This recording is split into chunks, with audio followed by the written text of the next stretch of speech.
to sign former Dolphins defensive lineman Davin Godchaux. 49ers cornerback Jason Verrett will be back in San Francisco after agreeing to a one-year deal for 2021. Buccaneers are bringing back linebacker Shaq Barrett on a 4-year deal worth $72 million.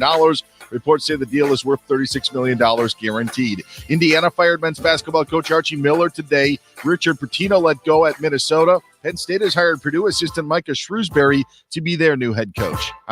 In 5, 4, 3, 2, 1. It's time for the Rundown with Rob Sanders. Well, we're waiting. And welcome into the Rundown on Fox Sports Radio 1400 around the world on the iHeartRadio app. My name is Rob Sanders. Thanks for joining us today. We've got a busy show. Yesterday, the NCAA tournament bracket was announced. We'll get into that. Give you my early picks on some upsets. We'll also talk about the two matchups involving Palmetto State teams. But I got to start with Frank Martin and the South Carolina basketball program. You know, it seemed like their season ended the other night, and it did, obviously, when they lost to Ole Miss. And I was thinking that we would, not have to really think about Gamecock basketball for a bit. But Phil Kornblut from Sports Talk SC put out a story last night, Saturday night, saying that basically he's Frank Martin's going to meet with Ray Tanner today and discuss the future of the program, but basically he's not in it. You know, when you see stuff like that, it's anytime you have to fire a coach and rebuild and you're starting over, it's a mess. Now, at times, yes, you need to do it. You really need to do it. But when I look at the Gamecock basketball team, I don't think they're that broke. I really don't. I think that you can make an argument about the recruiting for later on, but listen, recruiting is not something that's going to be great at South Carolina anyway. So I thought I would make a case for Frank Martin today. And I know there's a section of Gamecock fans, and you're free to call in and to spew whatever it is you need to have about Frank Martin and why you don't think he should be leading the program. But I've got some interesting stuff here. Now, bear in mind, when Frank Martin came to South Carolina, they were a basketball program that won 10 games the previous year. He had to rebuild from the ground up. Darren Horn was a coach that was not very good, which is why he was shown the door. Frank Martin is 19 games over 500, even after going, 6-15 this season? 70-88 in conference play. Now, remember, the team won 10 games the season before he got here. They also have 2 postseason tournament appearances. They went to the NIT in 2016. I don't get how they didn't make the tournament that year. What a mess. We don't have to go into all of that. They go to the Final Four in 2017, breaking a long streak of games where South Carolina didn't make the tournament. He's had 2 NBA players, in addition to several guys that are making money overseas playing basketball. But the big names here, Sindarius Thornwell and PJ Dozier. Last season, people seem to forget this. They were 18-13, 10-8 in conference play, and they had wins on the road over Virginia, which going into Virginia is not exactly an easy place to win. Let's make sure we put that out there. And they also beat Kentucky. Both of those teams were ranked in the top 10. Now, in addition to that, he has a coaching tree that includes Mike Boynton, who's at Oklahoma State. They're a number 4 seed in the NCAA tournament this year. And Brad Underwood, the head coach at Illinois. They just won the Big Ten championship yesterday. And, oh, by the way, they're a number 1 seed in the tournament too. And a lot of folks that know a lot about basketball say that Illinois might be the most complete team in the country. So with all of that, I don't understand what the big deal is about why Frank Martin needs to go. And I'm hoping Gamecock fans can help me. We had some folks on last week that were talking, I had a couple callers talking about, it's the program is broken. So let me make sure I can understand this. In a COVID era, which we have to put that out there, a team that had several COVID pauses throughout the season, And COVID pauses can really hurt your program. There aren't very many teams that went through a COVID pause that came out of it pretty good. Look at it from this perspective. Clemson went into their COVID pause after they went down and did the sweep, or they had the sweep of Florida State and Miami and all those guys. They come back and they end up getting blown out. I mean, run off the court by Florida State. A lot of that's got to do with the pause, and that's across the country. Frank Martin also contracted COVID-19 twice, a 2-time winner. I'm not mocking the coach for getting that. I'm just saying you don't hear a lot about guys getting COVID twice. So maybe I'm in the minority with this, but when you look at the Gamecock basketball program right now, compared to where it was with Darren Horn, do you think the program's better? You can walk into the Colonial Life Arena today and look up into the rafters and you can see that Final Four banner, something that the program has never had. Just saying. Now, I understand you can't use the Final Four year forever. I get that. Completely get that. But the reality is that Frank Martin can coach. I've given you the numbers to show you, hey, this is a guy that can do a lot of things. And what else do you I don't understand what else Gamecock fans want. I mean, I'm not getting it. Just doesn't make a lot of sense. I want to take calls on that at 803-978-1832. If you think you should go, tell me why. It's not gonna be me yelling at you. It's just I don't quite get it. And by the way, former players are coming out. PJ Dozier was on Twitter, and he put it out there as well about, hey, let me make sure that I read you the tweet correctly here. I retweeted it at Rob Sounds Good. But let's go out to the phones. We'll take the call first. 803-978-1832. And good afternoon. Welcome to the Rundown. Yeah, you wanted a reason why Frank Martin should go? Absolutely. Let's hear it. Biggest reason, Dawn Staley. She inherited absolutely nothing. Well, that's true, but Dawn Staley had, nothing. she had some it took her a couple of years to get it right, though. Well, how many more years you want to give Frank Martin? Yeah. I mean, Frank's done. He's done. I mean, he's done. He's not the coach he was at, Kansas State. You watched him on the sidelines this year, and he just seems like he was just there, show up for the game. Well, do you think that COVID had anything to do with that? I mean, he caught it twice. Well, if he's that bad, he should have turned it over to somebody else on the team. That's a very fair statement too. I mean, if he was in that bad of shape, let somebody else coach and say, "Look, I've got to take time off," and he didn't do it. And other teams had COVID issues, and they still made the tournament this year. So, I mean, you can't blame COVID for everything, but you can say that Dawn Staley really hurts Frank Martin because all the success that she's had at South Carolina. And, South Carolina is not like they have a bunch of 5-star, players walking around this state. She has to go out and get them. Right. Well, using Dawn Staley is a good example of that. But the reality is that the women's game is a lot different than the men's game. And I think there's more of an open area there as far as being able to recruit and everything else. And you got one of the areas that I remember about Dawn Staley was, and one of the things that I remember that kind of stuck out to me was she had a player, Kelsey Bone, who was like one of the top rated players in the country, came here, and apparently it didn't work out behind the scenes. She left the program, and you didn't hear anything else about it. Dawn Staley dusted it off and kept on trucking. And I think that's a testament to her as a coach. I mean, it's all about more of the team than anything else. So, Oh yeah. She's a great coach. She's a great coach, and she's a great recruiter. I mean, she goes up against UConn every year. That's true, man. I mean, and that train has been moving for a while now. Well, and you can make the argument she's the best coach at South Carolina overall. Oh yeah, you can. Yeah, absolutely. All right, thank you, man. Appreciate it, buddy. All right, there you go. So there's someone saying, hey, it's because of Frank Martin. And Buck with a line here that I was going to bring up. And, we were just talking about Dawn Staley. Why can't, if you're going to fire Frank Martin, why not walk down the hall and see if Dawn Staley wants the job? Wait, what? Basketball is basketball. She has the ability to recruit. Why not? Tell her, hey, we're going to pay you what we were paying Frank Martin. You can pick your successor over there on the women's team.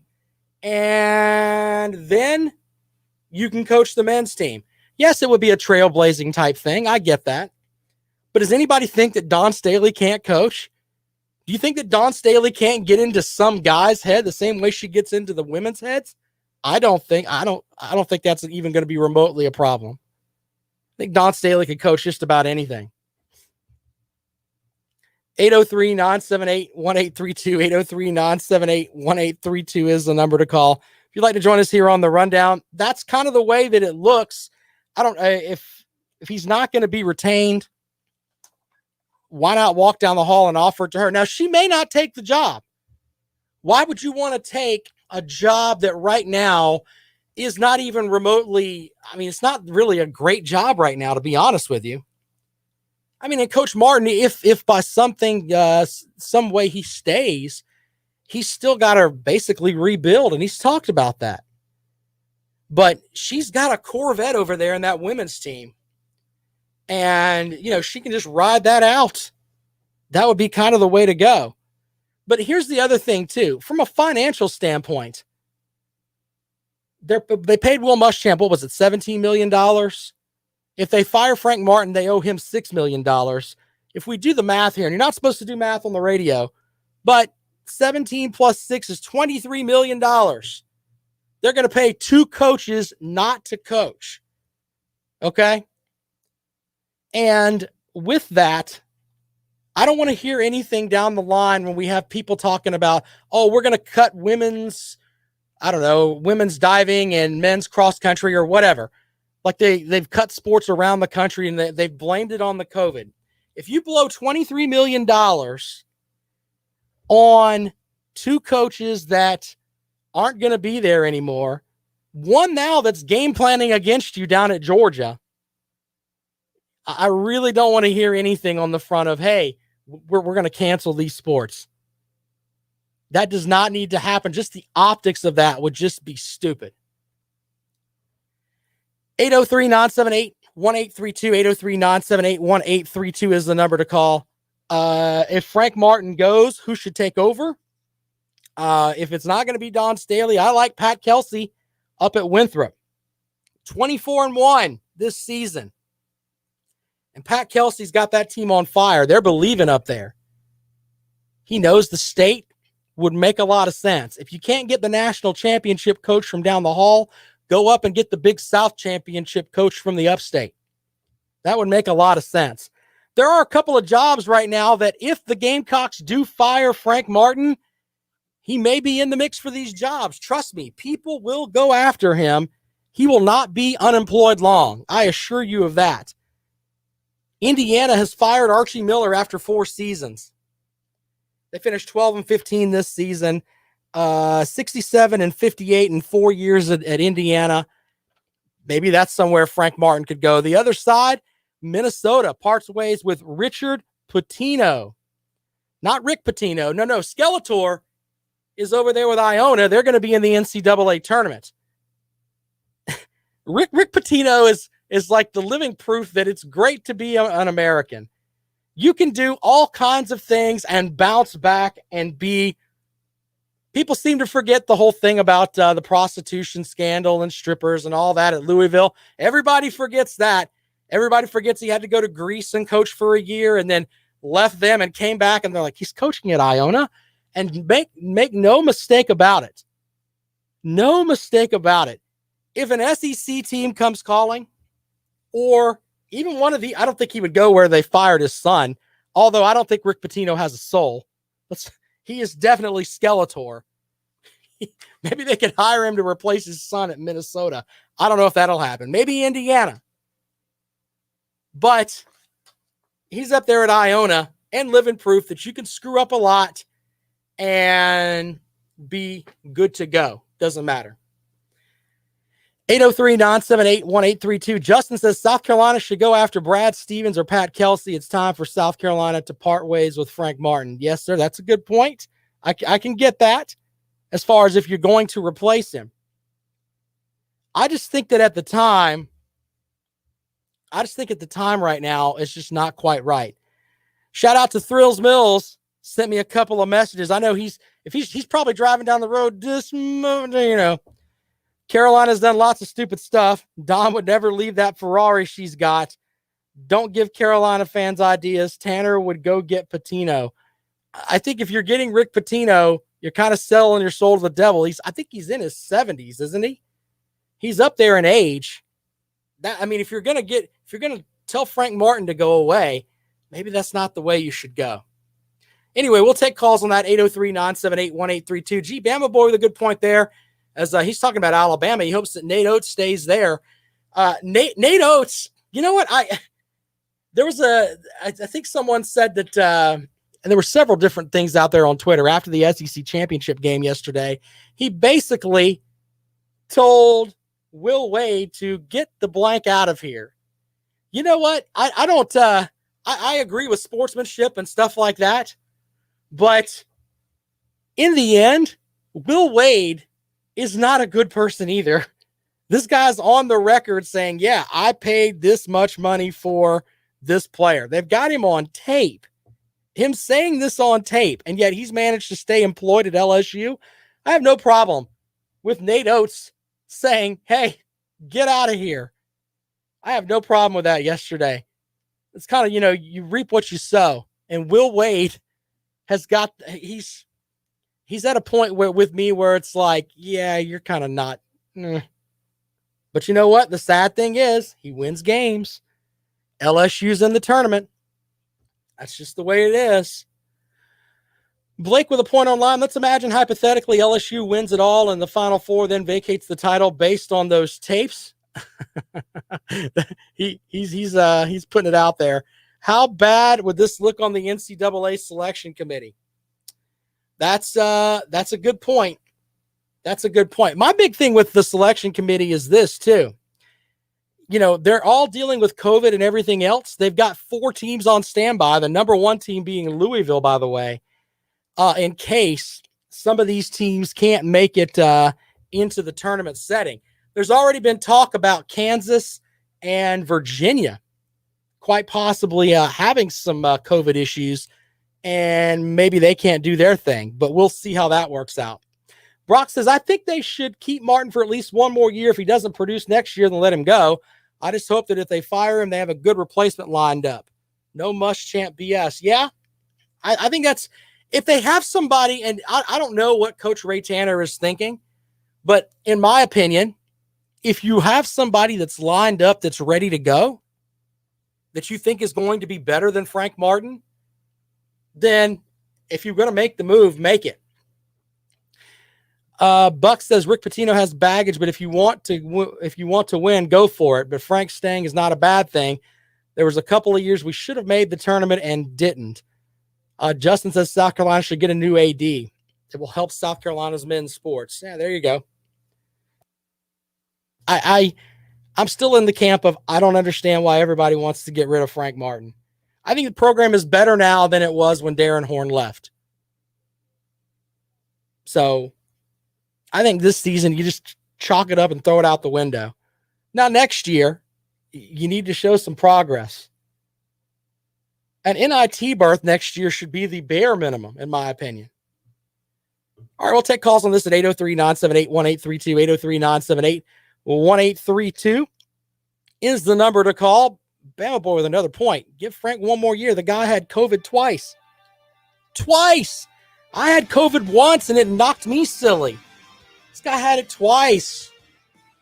Yeah. More of the rundown when we come back. You're listening to Fox Sports Radio 1400. I think they're not being very reasonable, in my opinion. Louisville opted out. They're not going to play in the NIT. So there's that.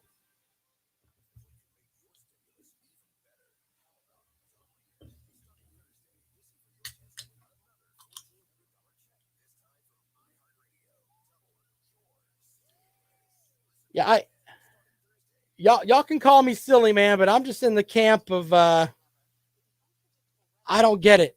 I don't get what firing Frank Martin's going to do, but in the players that you've got, you know, when you really stop and think about it, how many of them are going to stay? They're all Frank Martin guys. You know, there's that too.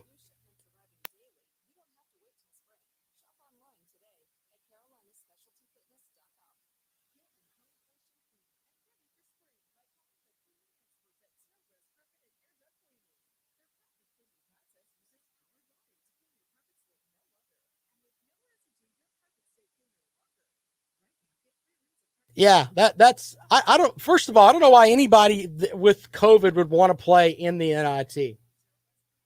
I got to trim my beard, man. My beard's growing. I'm starting to look like I could be one of the Oak Ridge boys, man, if I grow it out a little bit longer. That's a good point. I mean, it's $6 million a year. I mean, $6 million to buy him out. So there's that too.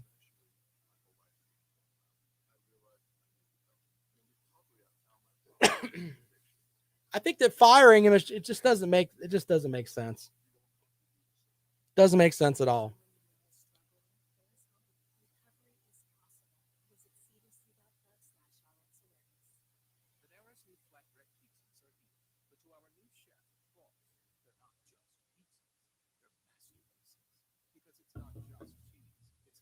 I'm having my first Red Bull today in like a week. I forgot to have lunch and I needed to pick me up. So I'm drinking my Red Bull today. Don't judge.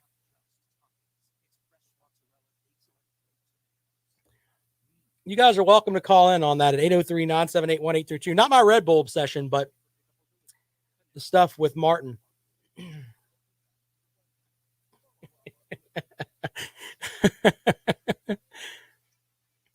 Welcome back to the Rundown on Fox Sports Radio 1400. Brock Online, one of my favorite followers over there, said, the quote of the day, if you're a Gamecock fan, if Martin gets fired, Auburn will make sure we don't have any staff members left. You, sir. Oh, man. That's the winner right there. Congratulations to you on that.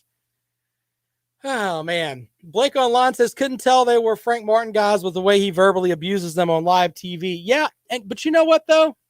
That when you say verbally abuses them on live TV, PJ Dozier said, a guy that was a Frank Martin guy, not a fan of these rumors I'm hearing about the future of our men's basketball program at USC. I'm eager to see where the loyalty lies. We all know how loyal Coach Frank is, and he will never say it, but let us not forget how he stuck with the vision and turned the program around when he could have went elsewhere. I mean, that's what you mentioned him berating players. It seems like everybody that leaves that program loves Frank Martin. Now, I understand that style of coaching may kind of be on the way out. You can't do the whole Bobby Knight thing anymore, where you lose your mind with your players. I think that that may be on the way out. I don't know. But this is what former players are saying. One of his best former players. We'll see how that situation flows out there. A couple of other notes. Micah Shrewsbury is now the new head coach at Penn State. He's taking over for Pat Chambers, who resigned in October after an investigation into allegations of inappropriate conduct. Seems like we have one of those every day. That's like the best business to get into right now, by the way, where you can investigate inappropriate conduct.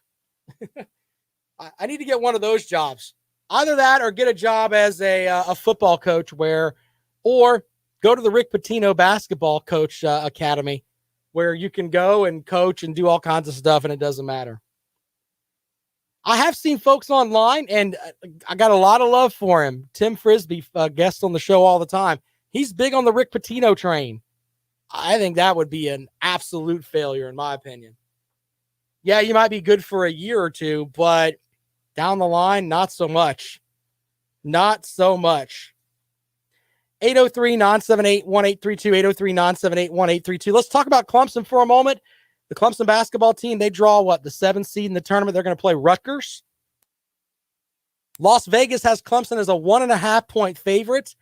Clemson fans, the majority of them in my timeline feed on Twitter and Facebook and everything else, literally, one of the first things I seen after it was announced yesterday was Gonna lose in the first round. Rutgers will beat us. Wow. Not a lot of love there for Brad Brownell and the Clemson program.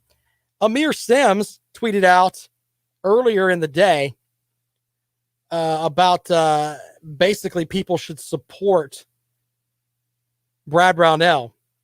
And I'll read you the exact tweet here. The tweet was basically about where they announced that Clemson was going to be the 7th seed. It's gone all the way down my numbers here. They don't like putting up the good numbers, only the bad, is what he put out there. And then he says, man, this I had it saved earlier. It's all over the place, my thought process today. Talk about it, hate it all you want, but we're supposed to be we were supposed to be 10th, y'all. We're going to be dancing for as long as possible. Hashtag Tigs on top. And he's right. Clemson got picked to be in the I think they were 10th in the conference. So yeah, they ended up as a 7th seed in the NCAA tournament, the 3rd highest seed in the ACC. What a weird year. They're picked to finish. Got a higher seed than North Carolina. That's something you never see. Duke's on the outside looking in, wishing they could have, had that 7th seed. Blake says Clemson got the best bracket in the world. Yeah, if they can beat this Rutgers team, they will quite possibly match up with Houston, which looks like probably the weakest 2 seed in the tournament. I don't think I'm far-fetched in saying that. For the Brad Brownell haters that are out there, Clemson goes to the Sweet 16. What are you going to do? That would be a mess if you're a Brad Brownell hater. So, yeah, interesting stuff there with Clemson. They're a 1.5-point favorite over Rutgers. We'll see how that works out for them. Some other notes here. Gonzaga is the clear-cut betting favorite according to ESPN, the undefeated team there. 26-0. Gonzaga's 2-1 to win the tournament, according to Caesars, followed by Baylor at 5-1. Illinois and Michigan are each at 6-1. Terrence Oglesby, a friend of the program here, he said he really likes Illinois to take it all. Now, I watched a good portion of the Big Ten championship game yesterday, and they look solid. They really, really do. Very weird to have a completely undefeated team in the tournament, too, though, by the way. Excuse me. Some other notes here as we roll along. Zion Williamson was asked about the NCAA tournament last night, and he's a little hurt that, he's a Duke guy, played his 1 year there, and they asked him, if he was going to be watching the tournament after his team won over the Clippers by 20. And his response was pretty good. I'll play it for you right now. It's actually kind of funny. Zion Williamson after, hey, are you going to watch the NCAA tournament? Trick question. If Duke ain't in, I'm not interested. That's the way a lot of folks are right now, because there are a good section of fans that are out there they're Duke basketball fans. I love these people. The Duke basketball fans, but Clemson football fans. How many of those do you know? Oh, I just love Clemson, but I love Duke basketball. You front-running fools. Support one team. What is wrong with you? I've never understood that. Well, I have to like this one, and I like that one in basketball. Really? If you're a Clemson basketball fan and you know about Clemson's basketball history, there's some merit to that. You can cheer all day on Saturday, but going to watch Clemson get blown out on a Wednesday night by Wake Forest, which has happened in the past, that takes some spirit. Still sticking your chest out there and everything else after that. Anyway, Zion with the line. Trick question. If Duke ain't in, I'm not interested. Well, I mean, you weren't really at Duke for very long anyway. So I imagine you really didn't get the feel for the NCAA tournament anyway. Couple of comments from Blake. Blake says Florida went 14-9, broke a Tennessee player's orbital bone, and still got a 7 seed. Gonzaga played community college all years minus BYU. That's not necessarily true. Gonzaga had a couple of quality wins. Yeah, we'll see how that works out. I've got some other betting odds on the tournament. We'll talk about those when we come back. In addition to the Gamecocks, they start spring practice soon. They're getting underway, and there's questions all around for this Gamecock football team, but I think there's some optimism there. Not necessarily, hey, they're going to go out and win 8 games, but hey, you're building the foundation now. Jimmy says, I have a girlfriend who is a USC graduate and a UNC basketball fan. What an idiot. Good point, sir. Justin says, Clemson will not fire Brad Brownell. He took Clemson to the NCAA. I don't think they're going to fire Brad Brownell, but there's a good section of fans that aren't on the Brad Brownell train. That's definitely out there. All right, give us a call, 803-978-1832 if you want to talk about Frank Martin. We'll get into that and a lot more for you here on The Rundown, right here on Fox Sports Radio 1400.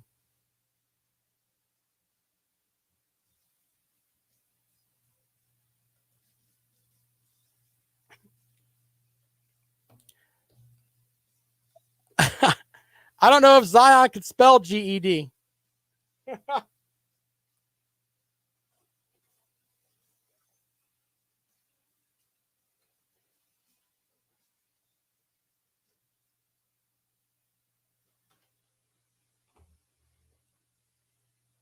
I still think the funniest thing ever was Zion Williamson at his announcement, right? He comes out and there's a Duke hat and a Clemson hat.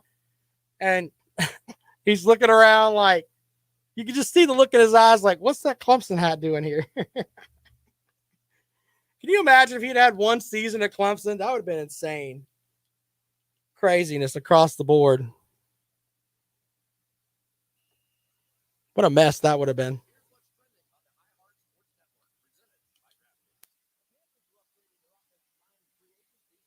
Exactly, Brock. I can't tell you how many friends I have that are that way. I really like Clemson football. I really do. But I love Duke basketball. Shut up. Literally, like, those are the only sports fans that I'm like, I can't stand you. I mean, I don't want anything to do with you if you like, unless there's a reason behind it,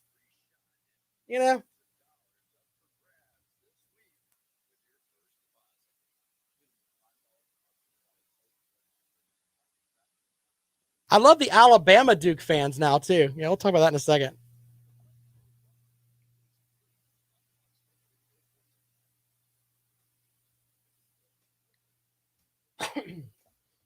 Welcome back to the Rundown on Fox Sports Radio 1400. We were talking about people supporting 2 different teams. Like the Alabama football fan that is a Duke basketball fan or a North Carolina basketball fan. Those guys are upset right now because it's like, wait a minute, Alabama won the SEC. Those people's feelings are hurt. They don't know how to act. They don't see Duke in the tournament, but they've got the SEC champion Alabama. Do they still go to do they watch the games in their football t-shirts? Because they don't care about the basketball team. So little things like that are like, yeah, all right. That's funny to me. 803-978-1832. We're taking calls about Frank Martin today. Reports are that, they're having meetings about his time at South Carolina. We'll see how that goes. I think it would be a mistake to fire Frank Martin, in my opinion. Doesn't really make much sense to me unless you've got somebody completely locked in that you think is going to be a lot better. Yeah, go with that if you have that. But if you don't, I don't get it. Let's have the COVID year and go from there. Blake says, going forward, Bama's got to win the league in football, basketball, baseball, softball, women's baseball, or women's basketball, track, fishing, gymnastics, etc. That's just one of my things, man. Brock says, it's no surprise, Rob, a lot of Clemson fans are bandwagon. Uh-oh. There are a lot of Clemson fans that are on the football bandwagon. I definitely see that. Definitely see that. But hey, I'm a Duke basketball fan. Stop it. Stop it. Bama Boy says Bama fans are engaged in basketball. Nate Oates has rejuvenated the program. Yeah, I mean, you can say that, and that's fine. And they won the SEC championship this year. They're obviously, I mean, I don't know how far they're going to go. I don't know how that style will play out. Shoot a lot of threes, man. Have an off night, you could be in trouble. So there's definitely that to look at as well. But yeah, they have rejuvenated the program down there. And when you see something like that, and you look at it from this perspective, hey, if you find everybody wants to find the next Nate Oates. Find that guy. It makes a lot of sense. One of the other teams, Arkansas, with Coach Musselman, and that guy's been all over the place. Was in the pros, coached the Hawks. Was at Nevada, put together a great team there. He's found a home at Arkansas, and his system works. Look for Arkansas. I think Arkansas could possibly be one of those teams that might shock some folks here in the upcoming weekend for the tournament. By the way, I don't like since I get to complain about things, the whole tournament thing on it starts on Friday. It's like Friday, Saturday. I don't get all that. I mean, I know it's a COVID thing, but it's supposed to be Thursday and Friday. For folks like me who have the family at home, like the wife's gonna be looking at me on Saturday like, you're not gonna like go and cut the grass or no, watching the tournament. She's not gonna understand why I want to sit there from 12 noon till 1 o'clock in the morning, and I only want to have food brought in, like I'm some big chunky guy. I want some grapes and I want to be left alone. That's about where it'll be this coming weekend. And it's Sunday too, by the way. Let's not forget that. Oh, and Monday. Hey, I expect people on for Monday's show, for Friday and Monday's show. People are going to be like, what is Rob railing about today? We're all watching the tournament. I think that's what's going to happen.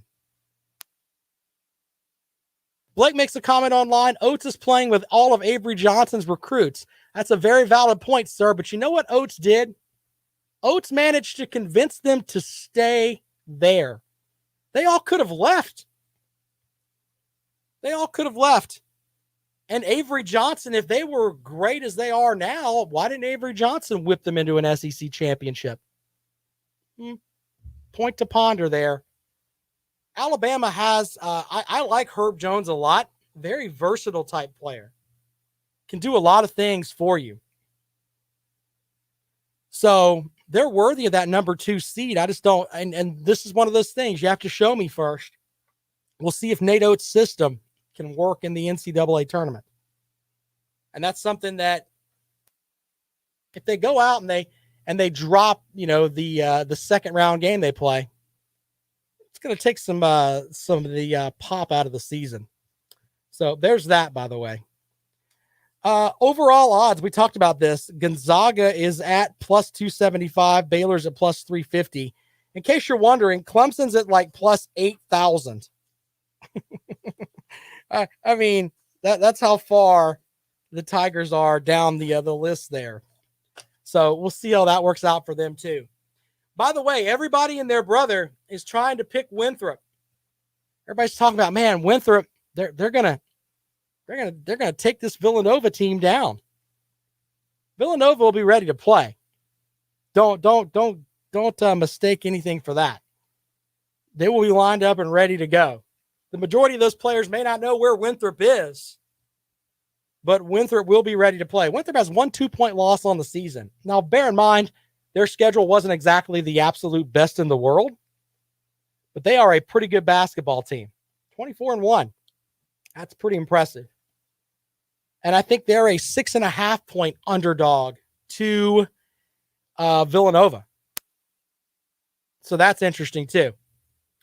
Jimmy asked, what if a number 1 seed tests positive upon arrival in Indianapolis? Do they stick to a provisional team on the number 1 line? I think that with the number 1 seeds, yes, the provisional team would have to come from one of those. But here's the thing on that. The bracket will be locked tomorrow. Okay. So if there's going to be a replacement team, according to what I've read, everything will be locked down by tomorrow. So if you do have COVID issues, and let's say one of the number one seeds ends up with some COVID issues before the game, it'll be deemed a no contest, and you'll have the 16 seed advancing. That's how that'll work. The COVID times we live in. I think that's why they're trying to have the bubble up there, and and getting everybody locked in, and you're just going to stay here until the tournament's over. Half the field will be eliminated. They'll be down to 16 teams by Monday anyway. So there's that. One of the more interesting matchups for me, though, is normally I don't like the first four matchups, but I tell you what, the UCLA Michigan State matchup, that is a team of some powers there. Coach Izzo and those guys, they always seem to do well in the tournament. And UCLA, you see, I don't know, they haven't had the best of times here lately, but the history of that program, that is some two blue bloods playing to advance into the main bracket. That's gonna be fun to watch on Thursday night. Last game of the night, by the way. It's like 9:57 tip-off. By the way, Clemson plays at I think it's 9:25 is the scheduled time for Clemson to play in their matchup against Rutgers. And Winthrop and Villanova, you got to do the split screen if you're going to watch both Palmetto State teams play, because they play right at 9:50. So if you're going to watch both of them, you can do it both at the same time, or have your big TV set up, however you're going to do it. Have the TV in the iPad or the TV in the iPhone or whatever. That's kind of the way it works out. So they'll be playing on Friday night. Blake with a good comment online there. Conferences with only one bid gets replaced by a team from that conference. So yeah, let's take the Big South. If something happened with Winthrop, then there would be a replacement from the Big South. I don't know if the Big South commissioner would have to be the guy that does that. We'll have to see how that works out. And that's right. The conferences with multiple bids get replaced by the alternates. So there's that. All right. So we'll take your calls on Frank Martin this afternoon. Do you think he should go? And who should replace him? Should it be Skeletor? It's what I've always called Rick Pitino. He looks like Skeletor. And Rick Pitino could walk in here and be like, you're a chunky fool, Rob. And okay. Can I buy you a beer, Skeletor? That's how that conversation would go. More of the rundown when we come back right here on Fox Sports Radio 1400. If you look at Rick Pitino, he does look like Skeletor. That's not me he really looks like Skeletor. Just saying.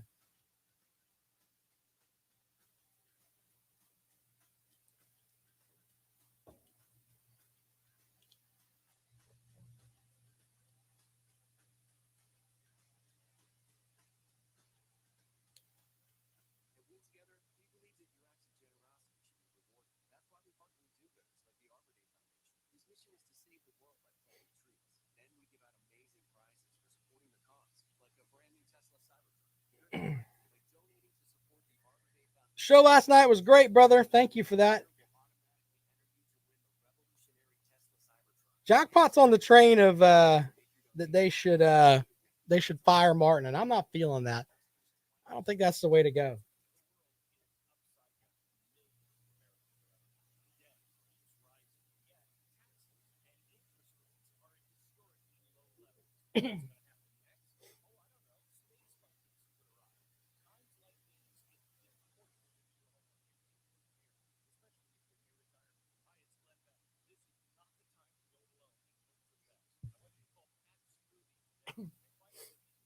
Uh-oh. We've already had one coach move on. Uh-oh.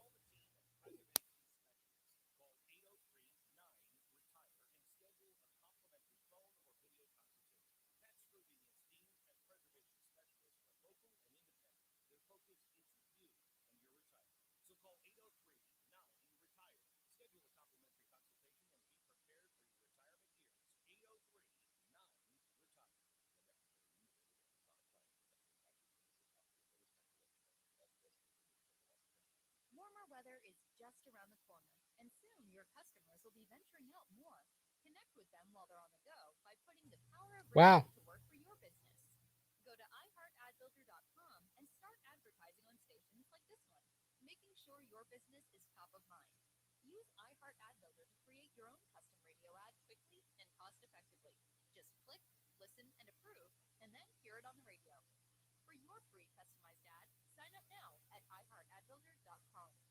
iHeartRadio is going green for St. Patrick's Day with our original station, Shamrock Radio. Everything from traditional Irish jigs to party songs known around the world. Playlists to get your St. Patty's Day party spirit flowing. I'm going to give you this coaching story here in a second. This is kind of weird. I didn't think that this would happen.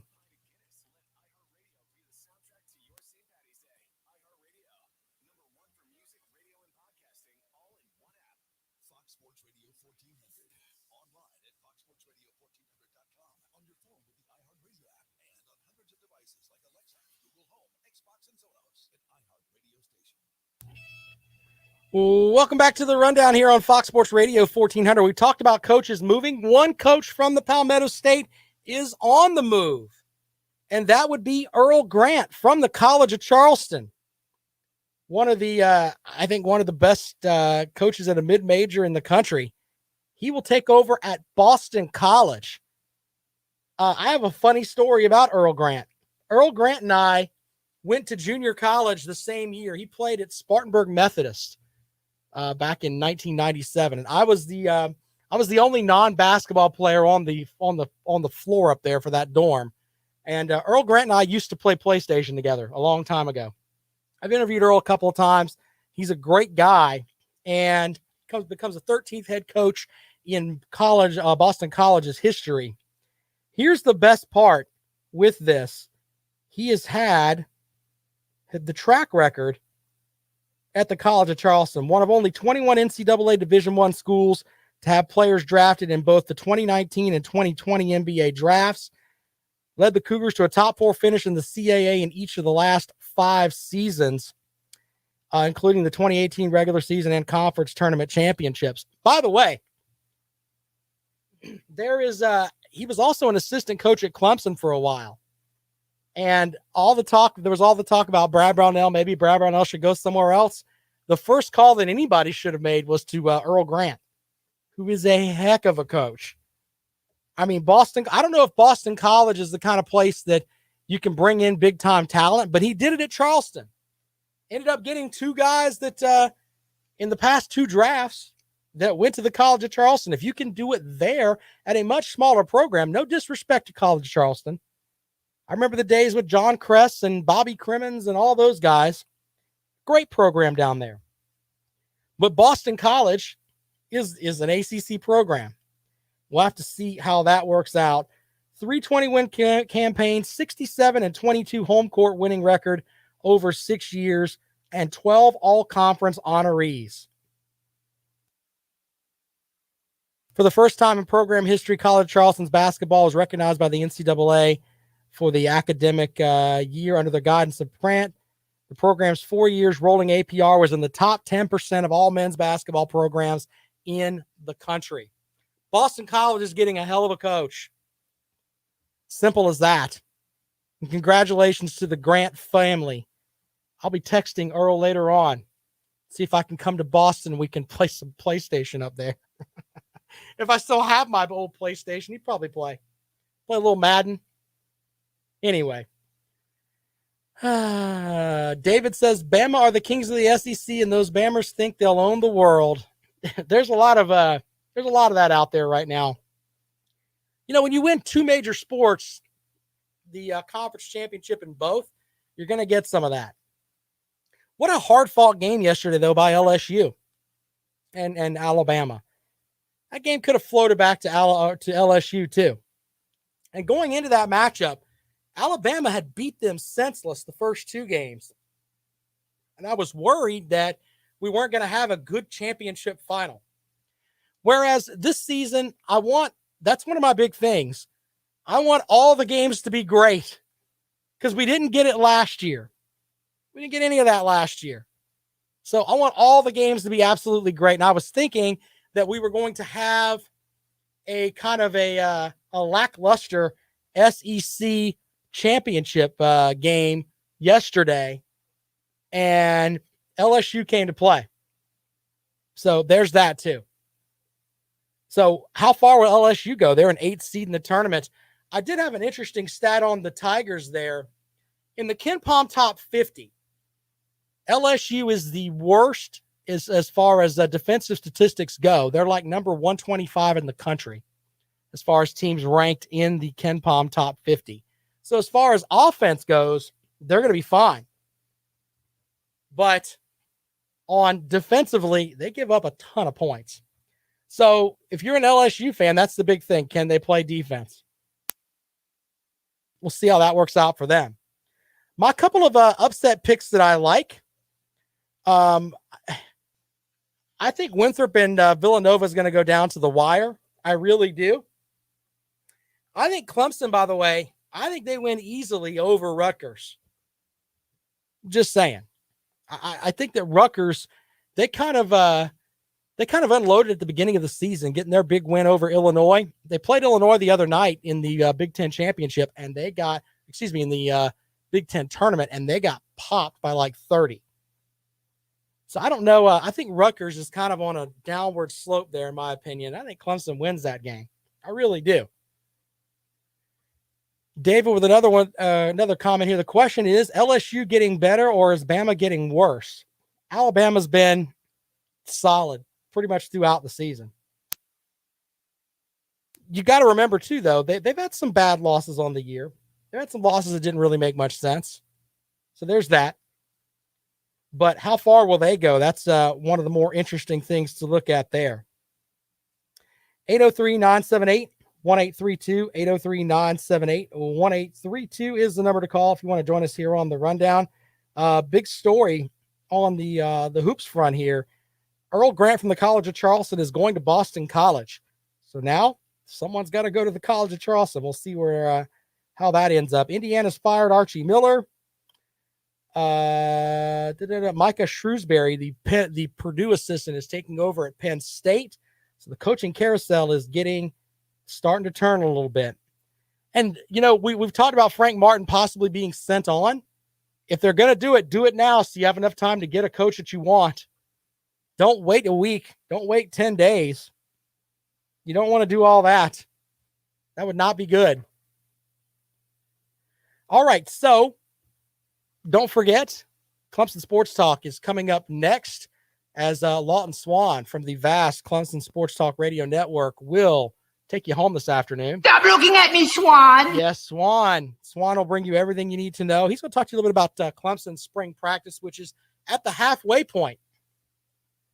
I'm sure he'll be talking about that today. He'll be talking about the Clemson matchup with Rutgers. I'm going to dive into the numbers this week, and we'll tell you what Rutgers does well and what they don't do well.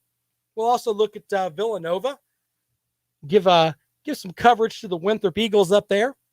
Can they pull off the upset? I mean, it's a 6.5 point spread. That's not really a big upset, in my opinion. You know, would anybody be really shocked if Winthrop won? Villanova's playing without their point guard. Point guards help you win championships. Just saying. Maybe important there on the injury front, something that may hinder Villanova as they get set for their matchup. I'm going to have my full set of sleepers and all of that. Teams that'll make, I think, the Sweet 16. I think I looked at it, and I think I've got 4 or 5 teams that are 10 seeds or higher that could make the Sweet 16. And I could say that without putting it out there like I'm somebody that's just trying to get you angry with me. No, I mean, I like these higher seeds. I like Syracuse a lot. The more and more you look at Syracuse with the style of basketball they play, it's built for the tournament. Now, I'm not saying they're going to win the whole thing, but I think they can win a couple of games. And if you look at the bracket with Gonzaga in it, I mean, you know, you can make an argument that Gonzaga playing in that West Coast Conference isn't exactly the best schedule there, but it's their time to shine over there because that side of the bracket is easy. I think that's the easiest bracket in the tournament. We'll also have the women's tournament announced tonight. Where will Dawn Staley and her team go? Talk about that tomorrow as well. Right here on the rundown. Don't forget, podcast will be up about 5 o'clock today, so you can check that out. Blog page is up at foxsportsradio1400.com. My name is Rob Sanders. I'm on Twitter at Rob Sounds Good. We'll see you tomorrow. It's a Title IX thing, man. They had to get rid of one sport is what it boiled down to. I don't know why they're cut something else. You can make an argument to cut the baseball team. They're not really showing up anyway. Appreciate you guys, man. We'll talk to you tomorrow, all right? Thank you guys for checking us out.